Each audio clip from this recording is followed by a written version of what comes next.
شال سجال كساعة الحوج نينك حوج أنا ما أقان شال سجال ساعة الحوج محل المغرب كان ماشان كان عن روا نينك ساعة أنا اللي ساقط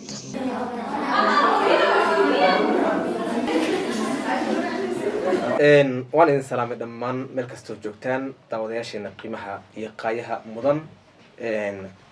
halkan aad naga daawanaysaan waa halkii mar waliba aan idinku soo gudbin jirnay waxyaabaha iyo akhbaaraadkii ugu dambeeyay ee caalamka iyo meel kastaba aan idinku soo gudbin jirnay laakiinse maanta waxaynu ka hadlaynaa gabar yar oo miskiin ah waxba galabsanin reerkooda mataqaanaa iskaga socoto iyo intay u imaadeen saddex nin oo waaweyn maskax iyo aqli ilaahay siiyay rag ilaahay ka dhigay intay kufsadeen duurka geeyeen dhibaato weyn ku sameeyeen balse intaan arrimahaasi aan guda gelin haddii aad ku cusubtay channelka subscribe like share intaba inoo saar waayo mar waliba oo aad like inoo saartaan iyo subscribe-ta annaga dhiirigelin bay noo tahay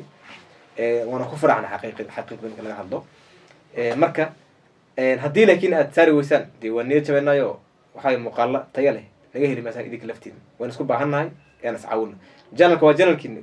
idinka iska leh qof idinka xiga mataqaanay ma lahan qof kasta wuxuu jecel yahay ee lagu soo gudbinayo insha allah intaas haddaan kaga soo noqdo dhacdo argagax leh yaa waxa ay ka dhacday magaalada Wajeer waa gobolka waqooyi bari Eastern Kenya dhacdadani xaqiiqatan dhacdooyin kale oo ka dhacay Soomaaliya ka dhacay ama Kenya ka dhacay iyo mataqaanay qayb ka tahay taasina waxa way waa dhibaatada loo geysanayo gabdhaheena hooyooyinkeen walaalaheen dadkan nala dhashay mataqaanay ilaahay oo anaga mataqaanay naga sareysay yiri idinka maamula in aan ku xadgudubno dhibaatana aan u geysano mar walba waa wax aad looga xumaado wallahi kulli qof kasta oo damiir leh markuu arko muuqaalada iyaga iyo waliba markii uu arko dhacdadan iyada markii loo sheekeeyo qalbigiisa isbedelayo damiirkiisa isbedelayo muxuu waayo qof dadnimo ku jirto waxaas mataqaanay ma sameyn karo marka haddii aan guda galo dhacdadan si u dhacday waxay ahayd gabadhan waa 16 jir arday weeye miskiin ah waxba galabsanin iyadoo socoto iyo saddex nin oo gaarigan la yiraahdo alta ama taxigan yar yarka ninba si u yaqaana alta ma ku leeyahay annaga meesha aan joogna alta laga yiraahdaa kulli gobolka adiga aad joogtana magac bay mataqaanay u yaqaan laakiin waa taxiga caadiga probokiska mid ka yar way oo waayada mataqaanay soo baxay aad loo isticmaalo Soomaaliya laga isticmaalo Kenya mataqaanay laga isticmaalo waxay wateen taxigaas mataqaanay ay wateen dawladda saddexda wiil gabadhan bay mataqaanay oo socotay ka doo imaadeen intay afduubteen afka ka xireen ay gaari saarteen duurkay la tageen gabadhii way kufsadeen waliba si xun bay mataqaanay u kufsadeen saddexdoo isku daba mareen hatta gacmaheeda waxaad arki kartaa sakiin mataqaanay ay ku sarsareen iyo lugaheeda iyo kulli yaa arkaysaa dhiigga ma istaagayo ilaa hadda dhiiggeeda waa socda waa sida ay gabadha hooyadeed ay noo sheegtay iyaba dadkii kale deegaanka mataqaanay kulli oo ka hadlay yaa arrinta mataqaanay noo xaqiijiyay oo ka wada hadlay oo leh dhibaato aad u weyn mataqaanay loo geystay gabadha iyada bal marka hore wax yar aan isla yara daawano muuqaalka hooyada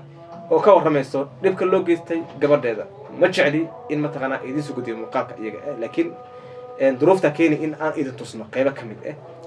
waayo qofka asaga dhibaatada loo geystay in mataqaanaa haddana baraha bulshada dadka ay wadaan waa laga xun yahay laakiin markasta oo dhibaato dhacdo gabar loo geysto dhibaatada ayada in laga dhidiyo waa loo baahan yahay taasi aan u kalifaysa marka inaan idin tusno muuqaaladeeda qayb ka mid bal marka hore hooyada aan soo daawano waxay joogtay magaalada ay ka tagtay casarka waa sii socotay cidda inaa kor aho meel beeroley aan dad beeroley aan waa sii socotay telefoon ay magaalada soo doonatay telefoon ka taa intaan la talnay hadana ay ka carartay ka shay ama isku daahtay cawqo ka shaa waa ka tagtay way sii lugeynaysa saabuun leegteeda saddex nin ay gaar ka saartay saddex nin gabarta afar xumeeyeen dhiigeeda waa baxay xale ilaa ka shalay galab dhiigeeda sidoo u socdaa sida biyo nimanka yakana leesoo raadiyo leesoo qabtaan raba intaas wuxuu ahaa waa hadalka hooyada oo ka waramayso dhibka iyo meesha uu ka dhacay sida uu dhacay mana ahan dhacdadan xaqiiqatan tii ugu horeysay ee ka dhacday wuxuu ahaa Eastern ka dhacda ama geyga Soomaalidu degta dhacdo u horeyso ka dhacda ma aha dhacdooyin fara badan ma taqaana ayaa ka dhaca waliba hada wajeer waxa lagu leeyahay tagaasidaas yar yarka ee hada ma taqaana ka shaqeeya magaalada meeshii loogu talagalay inay irsaaqadooda iyo qutuliyoonkooda ay ku soo saartaan wiilasha yar yarka yaa waxay sameynayaan inay ku gumaadaan gabdhaha iyo ma taqaana ay sameynayaan hadda ka hor dhowr marba ma taqaana laga hadlay kufsiyo kale oo fara badan oo kuwan ka sii liitana ma taqaana uu ka dhacay kufsiyo fara badan oo kuwan ka sii liitana uu ka dhacay laakiin wixii waxaad moodaa silsilad oo wuu isa soo tari maalinba ma taqaana jaraanjar ma taqaana ayuu tagayaa daraad waa la kufsaday shaal la kufsaday maanta la kufsaday berri marka waxay noqon marka waxan waa la kufsan jiray waxa iska caadiye iyo ma taqaana inoo noqonaysa wax aad looga xumaado wey hadda gabadha fiir maskiinta wax ay galabsatay malaha qof maysan dirin maysan dhicin wax ay samaysay malaha mustaqbalkeedii idlaa waa lagu ciyaara si fudud oo dhowr daqiiqo yaa lagu dhaafiyey way dhiigbaxaysaa dhici karta inay u dhimato dadkaas iyaga ee waxaasi sameynayo dad baa qabiil ku difaacay marka dadkaasi dhibkaas sameynayo qof baa qabiil ku difaacaya arkaysaa waxaa fiican markii dhibaato noocan oo kale ah ay dhacdo ay koox sameeyaan kooxdii la garanayo adiga garanayo intaad soo qabato inaad sharciga hor keento aad dhada warkan anigaa dhalay dhibki isagaa geystay sharciga hor keen wax ka qabta sharciga hala horgey waayo marka adiga aad taasi aad samayso waxaa markaa badbaadayo gabadhaadii waxaa badbaadayo islaantaa qabto hooyadaaba badbaadi waxaan arkayay maama jirto 85 hadda ka hor oo lagu kufsaday muxuu ahaa gobolka Shabeellaha Hoose ee arkay waa 85 sana ilaahay kula fiiri qofka iyo gabadhii jirtay isheeg 3 bilood ee maal la kufsanay 3 bilood 3 jir 2 sano jir wixii marka wuxuu noqday wax muxuu ahaa oo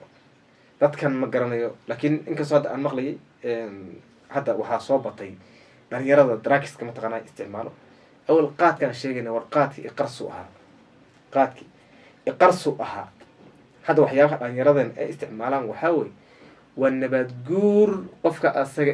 aqligiisa iyo diintiisa iyo wixiisiba ma taqaanaa laga banaanka laga keenayo baa la yiraahdo waxaa soo baxay